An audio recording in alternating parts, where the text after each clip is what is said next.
What's going on, guys? Welcome back to Tully Television. And today we're going to be going over the Book of Boba Fett, Episode 2. But before we get into all that, I want to thank everyone for stopping by, liking, sharing, commenting, hitting all on that bell notification so you never miss an episode of Tully Television. Um, but yeah, today, Book of Boba Fett, Episode 2. I want to just give a friendly reminder. For the time being, there's not going to be much editing done to the videos due to uh, well, my editor getting his laptop stolen. So if you're going to be watching videos from at this point on for the time being, that's why it may seem like a difference in appearance until we can get back into getting equipment for Smokey and some other stuff. I'm going to put the link down to our bonfire merch account down below. Every purchase of a shirt, I have a lot of different designs there. I have a coffee mug up. Any purchase goes back into the channel just to help make have us make better content for you guys. But Book of Boba Fett 2, created by John Favreau, written by John Favreau and Noah Clore, directed by Steph Gray. Tomorrow Morrison is Boba Fett. Ming Na Yen is Fennel Shand. Matt Berry is the voice of the 8D8 droid that's helping Bobo and Fennel. Jennifer Beals is Garza Whip once again, and maybe this time she'll dance like she's never danced before. Robert Rodriguez is Mayor Mulk Shaz, Xavier Jimenez as the Tuscan Chief, Wesley Kimmel as the Tuscan Child, Joanne Bennett as the Tuscan Warrior Trainer, and we got a character that I haven't seen before, but I know has appeared in comics and such prior, is Black Chrysanthemum, which is he's a Wookiee bounty hunter, and his look is very cool, very intimidating. He's got black fur and patches of white fur across his face. Ooh, scary looking dude, scary looking dude. But we start off this episode with them bringing back the lone night wind assassin, a group of assassins that attacked our main characters last episode. One of them is captured, brought back to Jabba's palace that they are now using as their own palace, and begin questioning who hired them. The droid 88 made them aware that he's not going to talk because they're known for their secrecy and their um, high price tag.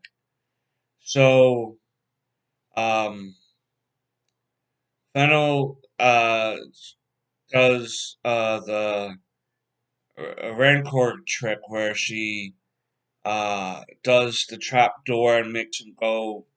If you remember Return of the Jedi, where Luke got trapped down there and he had to kill that big Rancor monster.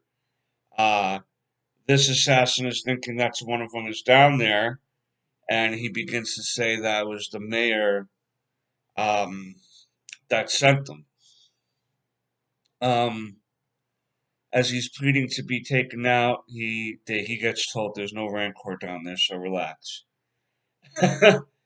So this leads them to the mayor's office with the assassin still in tow, and as they bring him back, they're Boba Fett and them are basically joking like, "Ha, we brought you garbage back, and what do you think you're doing?" The mayor thanks him for bringing him back because to have this group of assassins is it's considered illegal for them to operate in this part of town. So he gave Boba Fett a bounty for that and had asked, "Are you not a bounty hunter?" And Boba was like, "No, not anymore." Like almost saying, "You should know this. I'm trying to take control of Jabba's empire." And when Boba asked why was he, sending assassins after him, the mayor asks, "Why are you so willing to believe that? Um, Maybe there's someone or something else at play here." And um, to really get to the bottom of it, Bobo decides to take that into consideration, go to Mos Espa, and there we see again him interacting with name again, Garsa Fwip, aka Skabeels, and she makes him aware that it might be the twins that are sending these assassins after him because they're the ones that want to take over Jabba's empire. He's kind of surprised to hear this news because he thought that the Hutt twins that they're referencing were not interested in leading on an everyday basis. And as they're discussing this, they hear drum beats in the back, and it winds up being the Hutt twins coming to confront Boba Fett. And they have a pretty big, what they call litter, which is basically a bunch of people carrying them around and guards and stuff like that. And God bless those guys that were carrying them both because I can only imagine how much two big grown huts weigh. Oof, it must be a backbreaking job. I wonder if they're unionized. Okay, Bart. Okay, union. They have dick swinging contest, so to speak, where Bobo's like, "I'm not going anywhere. I'm in charge. I don't care what you guys say, what intimidation forces you use. I'm not going anywhere. You basically are going to have to kill me." And the one hut is like, "No, no, there's no need to have a confrontation now, but just basically be aware of that this isn't done yet." So that part of the story is still going to obviously continue. And then we pretty much pick up again with uh, flashback scenes of his time with the Tusken Raiders, and we see him now being trained in their style of fighting and their style of weapons. And the one training him uh, seems to be like kind of a newer Tusken that they're trying to bring into um, like the spotlight. That one was played by Joanne Bennett, the one that was training him throughout the episode. Um, as they're training, though, there's this basically, for lack of a better term, a desert train that was going by, which basically the Pike Syndicate runs this train, and they use it to transport drugs, basically, from their bosses to other underground locations. But when they pass the Tuscan camp, they shoot at everybody, and they wound up taking a couple of Tuscans down. And after the ceremonial cremation of their fallen comrades, Boba Fett asks the chief for permission to go to this bar outpost that's not too far away because he's going to confront this group of people that were in episode one that were uh, ransacking this place of residency in episode one where they did the graffiti on the building. Um, he goes there and he winds up confronting them, which is good because they wound up giving the patrons and the people that work there a hard time. They're being bullies, and Boba Fett comes in and basically wipes the floor of them and takes their land cruisers back to the Tuscan base. He tells the chief that it's his gift to him, and as they're about to dismantle uh, the land cruisers, he was like, "No, no, no, no, no! Hold on! I'm gonna teach you how to ride them." He's kind of using hand gestures, hand sign language to communicate with them about how to ride these devices.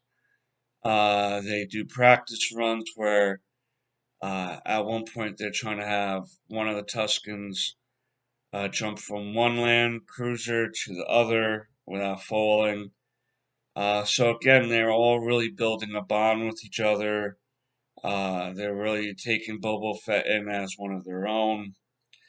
And so the next time that this train is coming, they gather together to try to take the train down.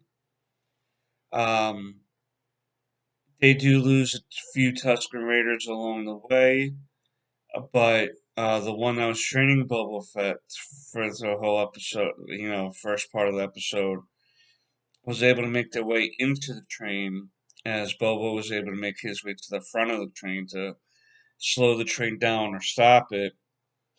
Um, the android that was running the train jumps out and runs off in fear somewhere, and the Tuscan warrior winds up taking out everybody inside the train that they didn't shoot out already before entering the train, and they're able to shut the train down and gather up the survivors. And Boba Fett basically tells the surviving members of this Pike Syndicate that you're trespassing on these indigenous people's land, and you're no longer welcome. And if you want to continue to run your route here, you're going to have to basically pay some sort of tribute or homage to these people. Whether it's, I don't know, supplies in some sort of way, materials, whatever they're demanding of you, you are to pay it. Otherwise, there's going to be no more of you coming through here, period. Because you're not going to be alive to tell the tale or to be able to do anything. So they accept the offer. They had no chance to do anything but accept the offer, and they sent walking back to where they came from, and no empathy or sympathy lost for these guys. Especially if they're dealing drugs on such a massive level. You know, Bubbles like, get these guys. So they go back home and celebrate a little bit. And what they do is the chief and Boba Fett begin discussing where Boba Fett's mind is at and where he wants to be in life. And he's conflicted because he's not sure on what he wants or what direction he's going in. He just hopes that whatever direction goes in is a good one. Chief then gives him some sort of lizard creature, small frog type of creature, and says he will help you determine your way. And Bobo was like, "Oh, thanks, I guess," not realizing that this frog is about to jump on his face and get snorted up to his brain, and it basically acts as a hallucinogen. Like he begins having like an acid trip, or something like that, LSD trip. And during this trip, this vision trip, he sees himself. We see him walking through the desert and approaching this big tree that must be thousands of years old. And he's starting to get memories and visions of when he was a child, of his father dying, uh, times on the planet El Camino. Also having visions of escaping the Scarlet Pit. And the next thing he notices is that the tree and the tree encompasses him, and big waves of water are hitting and crashing everywhere. And the next thing we know is that we see a Tusken Raider seeing a figure in the distance walking towards them, and we see it's Boba Fett with a big branch of this tree. And the Tusken Raider chief looks at him and shakes his head in approval. He's given robes, like their traditional robes, and then he was able to take that branch and make it into one of their weapons that they handcraft, so he can have a weapon like them, becoming ever more closer to being one of them. Um, the classic story of the outsider becoming, like if you think of Dances with Wolves, um, Lawrence of Olivier, Arabia, was that what that was? Lawrence of Arabia, where the outsider becomes just as skilled, or if not more skilled, than the tribe. Um, but basically, then they do this ceremonial dance at the end, fully uh, accepting Boba Fett as one of their own.